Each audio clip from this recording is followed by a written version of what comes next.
Hey guys, subscribe for daily content, and if you're shopping for gear, make sure you check out the description for the newest items at some of the very best online retailers. There's also links for some of the items that I personally recommend. Thanks! What's going on YouTube? Metal Complex here, and today I'm going to be sharing with you guys my updated top 17 knives under $250, specifically between $150 and $250. Usually I do a top 10, but this category has so many good knives I could not limit it to 10. So I picked 17. Thanks so much to my patrons for supporting me. Please make sure to follow me on Instagram at metal_complex and on TikTok at _metal_complex. All right, so these are numbered, not ranked, but basically just a way for me to keep track of where I am. So starting off here with number 17, we have to include the Spyderco X2, arguably the best priced USA Spyderco in their lineup. Comes in a wide variety of blade steels and different scale materials, things like that. So there's a lot of different choices that you can make. The Spyderco X2, ambidextrous, super strong locking system, very classic Spyderco. Arguably the best blade geometry that they produce. I mean, there's a little bit of argument there, but definitely the leaf-shaped blade is a really, really good choice. If you're new to Spyderco knives and you're big into the American stuff, I would recommend considering the X2, definitely. Moving on here to number 16, and that's going to be Kaiser's best knife ever, in my opinion.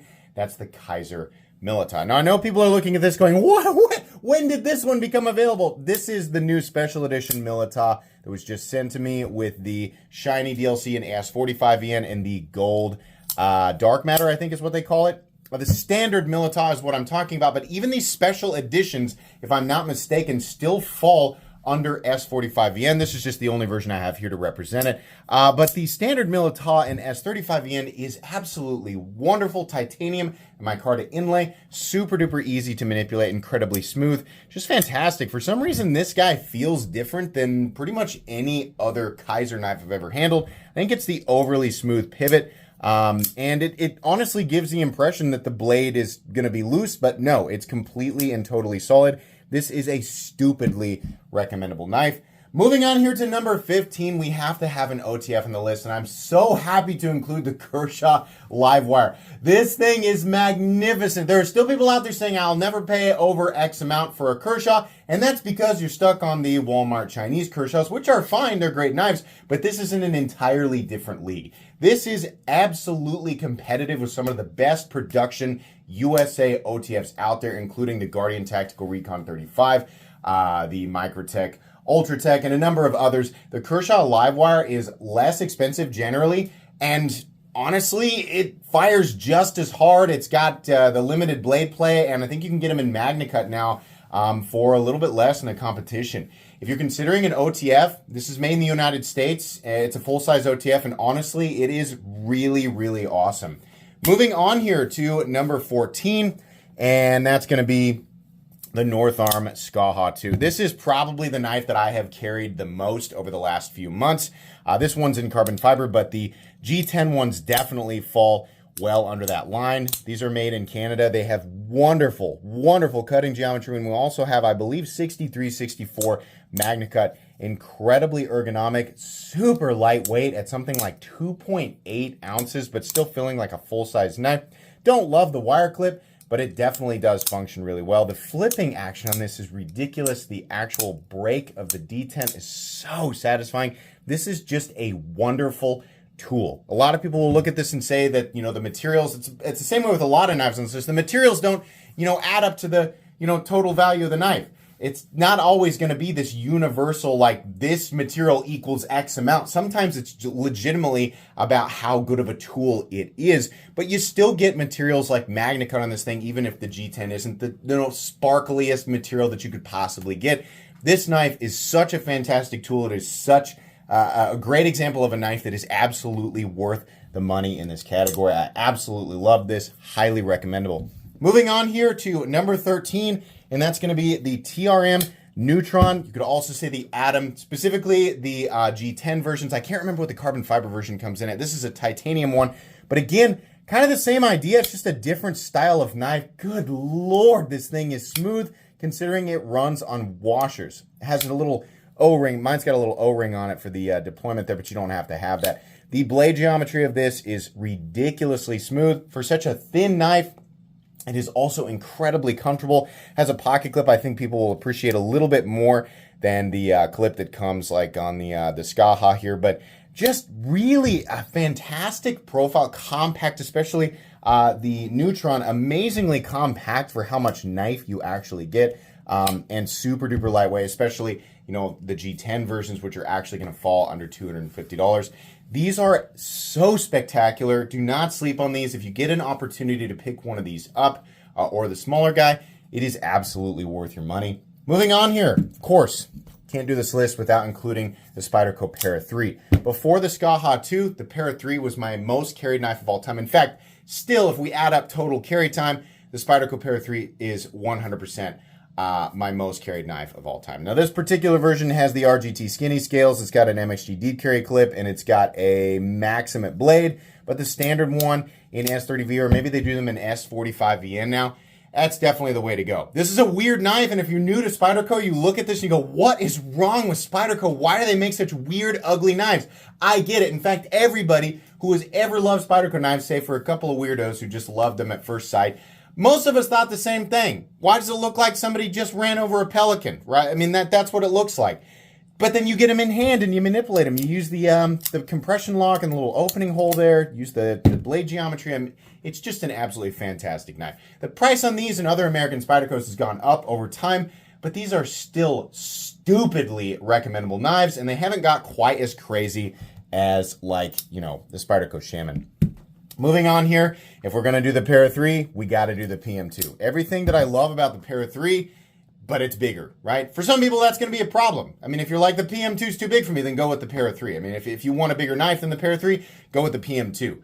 They are both spectacular. The PM2 has even more variations of it. I mean, you can go with the standard one, but a lot of the alternate steel versions of these knives still come in well under $250.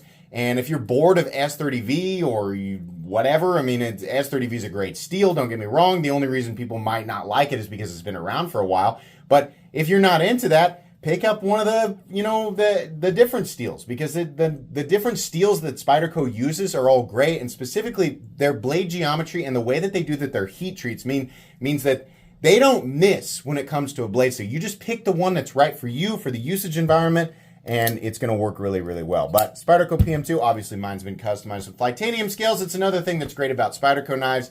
You can put the various, you know, different scales on there and make them the way that you want, but PM2 is still highly recommendable and definitely deserving of a spot on this list. Moving on here, previously, the point of diminishing returns, and this is still very, very near, but the Benchmade Group Tillionaire, in this case, the Ritter Hog, not the Benchmade Group Tillionaire. That's a great knife, right? Still a decent buy at its price point, but the Ritter Hog absolutely blows it out of the water. I think the new ones are in MagnaCut. I'm honestly not sure if you can still get them in M390, but they do a spectacular job of heat treating it. Obviously, these scales are also customized. If you guys can't tell, I like to customize my knives. Original GOAT, down in the description. But the Ritter Hog generally comes in G10. I think they also have some carbon fiber scales. Still well under that $250 price point. But I think Hog's execution overall is better than Benchmade.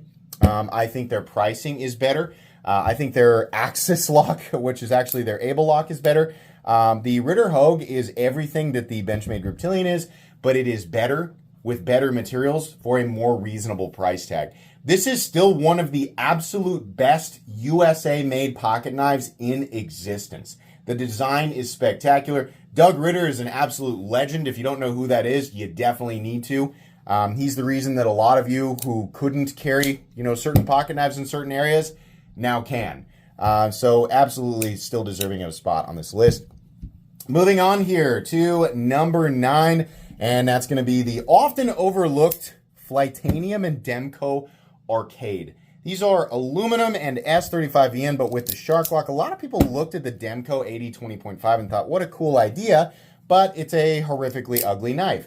I don't always agree with those people, but this is a lot easier to take in aesthetically. This guy is just really overall a fantastic classic knife profile with scales that are on the thinner side, and there's kind of an aggressive drop off at the edge, which some people didn't like. I don't find it too bothersome. What I think is really cool is that each one of these comes with 2 sets of scales, so You can, you know, like this one came with the black scales and the OD green micarta scales, so you can swap them out if you want to, which is in, you know, typical Flytanium fashion. But you have this super strong Demco shark lock that's very, very easy to manipulate on a classic drop point blade. Just a good overall profile, like very compact. This is on like the medium, I would call this a medium sized knife. It's just really, really, for people who love the idea of the AD20.5 but don't like the look of it, this is the answer. The aluminum scales are great. Honestly, I thought these were titanium at first, but the price tag is fantastic considering these are made in Taiwan,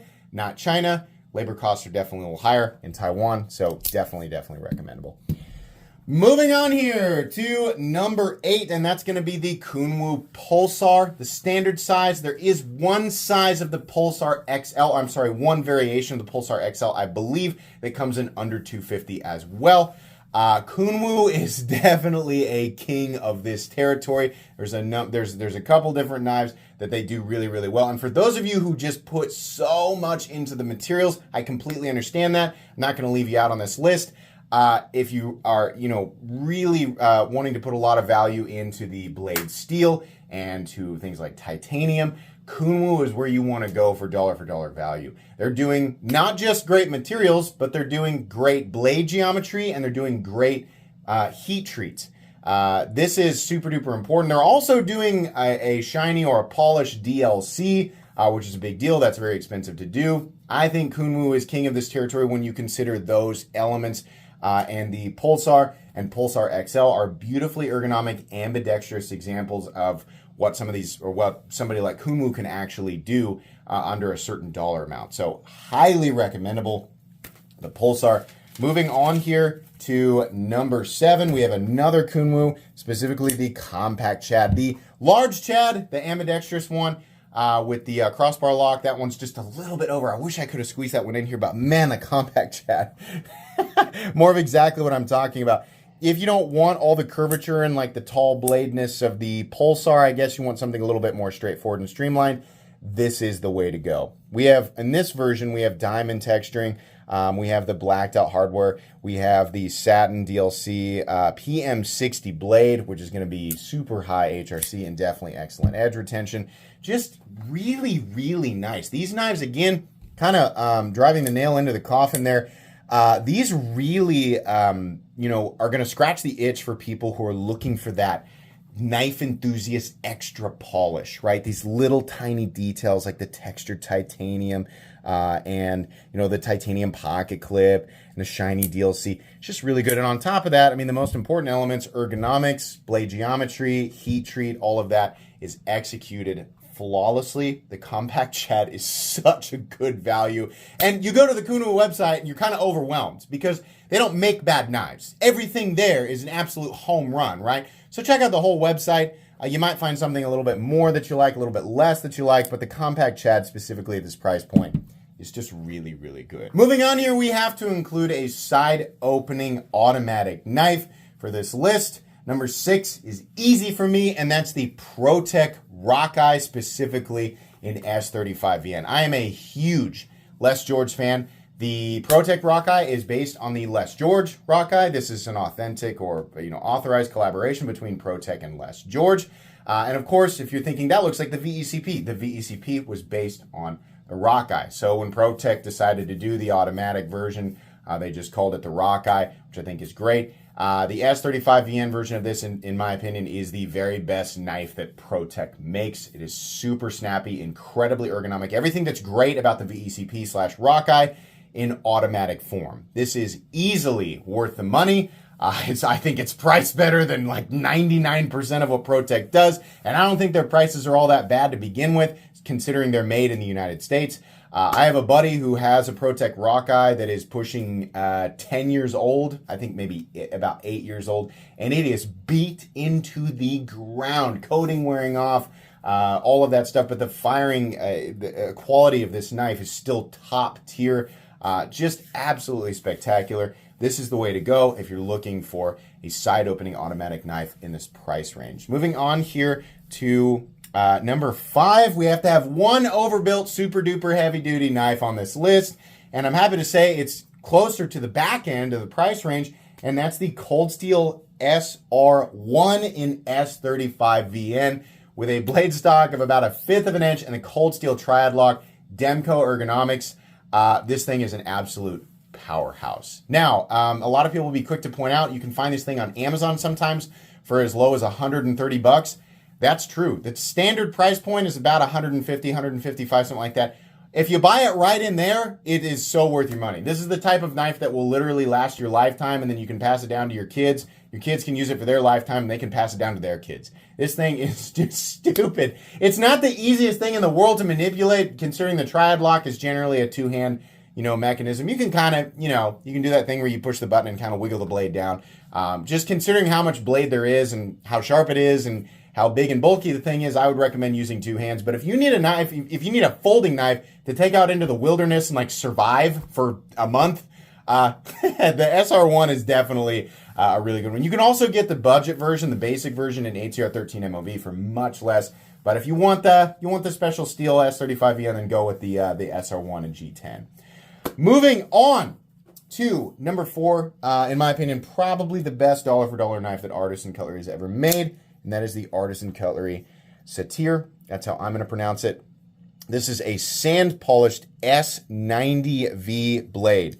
Now, they are not perfectly consistent with their sand polish, but this is the best example of this I've ever seen. It is I would say a near mirror finish. The action on it is beautiful. The profile is beautiful. We have some nice, I'm going to call this micro milling and contouring on the titanium scales. Again, for people who put a lot of value into the specific materials, which I completely understand as a knife enthusiast, this knife comes in, I think, right at $200. Titanium milled pocket clip, full titanium backspacer, and a sand polished S90V blade on great blade geometry and great overall execution. This is easily one of the best bangs for your buck if you put a lot of value into the materials and execution itself.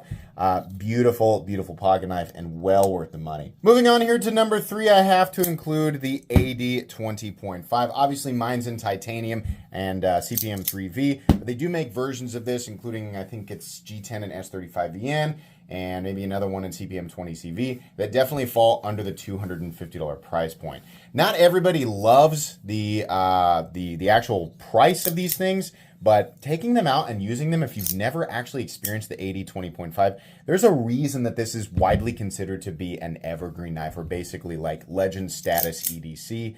The ambidextrous nature of the shark lock combined with the strength of it, obviously designed by Andrew Demco, same locking system that's used on the Arcade. It's simply easier to manipulate than the shark lock and just as reliable, just as strong, 100%.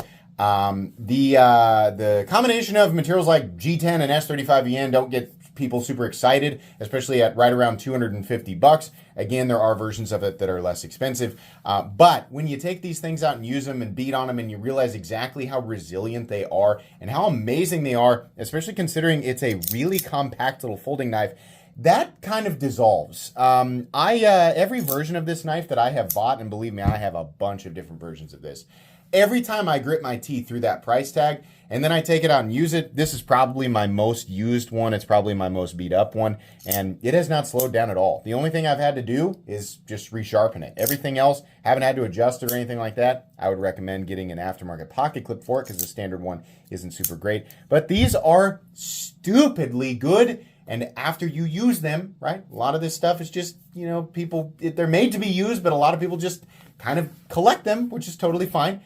When you actually take a lot of these out and use them, they're all fantastic. But this one, wow, really spectacular. I know people have been hearing about this for years now, but definitely still deserving of a spot on this list. Moving on here to number 2, we cannot not include the Microtech MSI. Oh my gosh, this is such a great knife. I can't believe I'm actually including a Microtech knife on this list, because you would think Microtech, aren't they like 400 plus? Yeah, but they decided to release the MSI with a base price of $179. Is that right, with the injectable plastic scales? Listen, you could get that and buy a set of aftermarket scales for these and still almost be under $250, making it an amazing base knife to customize. Or you could just keep the injectable plastic scales, which aren't bad. Obviously, I've got original goat scales on these, which I highly recommend. Again, down in the description. but the ambidextrous nature of the ram lock, the overall size, like this is such a big burly knife. I've never actually had any trouble with my ram locks. I think they made adjustments to these over time, and a lot of the newer ones are not having any issues. I know that some people said the early ones may have had issues. I've had 6 ram lock knives come across my table. None of them have had issues. Absolutely love the system. I love that it utilizes a coil spring and not omega springs. That's just going to be better for longevity. The blade is definitely on the more robust side, like the geometry of it, so it's not going to be nearly as slicey as some of the other things on this list. But if you like a bigger, more burly knife, you like the ambidextrous locking system, this is definitely going to be the knife for you.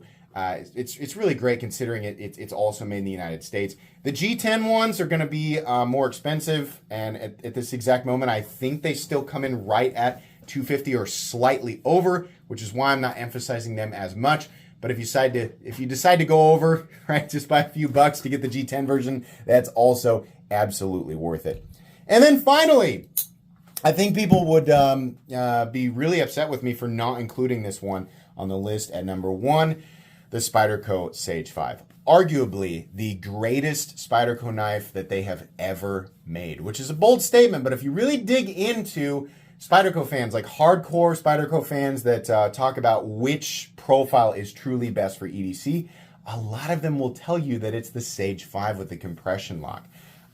This has, in my opinion, the best of a lot of different Spyderco knives. Specifically, it's kind of like what happens when you combine the Spyderco Para 3 with the Man X2. The leaf-shaped blade of the Man X2 with the compact nature of the Para 3. And the compression lock of the Para 3. This knife also comes in a bunch of different configurations. It's also soon to have the legendary Rex 121 steel, the king of edge retention in the entirety of the knife world. This is such an unbelievably amazing knife, and it is so often overlooked because of Spyderco's flagship models like the PM2 and Para 3. Do not sleep on this knife. It is wonderful. There are tons of reviews out there. For some reason, people forget and then remember the Sage 5 like over and over and over again. But the Sage 5, truly deserving of legend status. Also a knife that I consider to be an evergreen. It is absolutely wonderful. That's it. 17 knives. If you were looking for something new and you hadn't picked up something from this list, I hope that you found something. Like I said, I'll link everything down in the description. At least one variation of everything on this list should be available right now. Please make sure to follow me on Instagram at metal_complex and on TikTok at _metal_complex. If you enjoyed this video, leave a like. If you'd like to check out my other content, I do, of course, have lots of videos of knives that are either expensive or inexpensive that I do or don't like, so check those out. And if you enjoy all my content, go ahead and click on that Metal Complex logo right there and subscribe because there's definitely more coming. Thanks again for watching, everybody, and have a great day.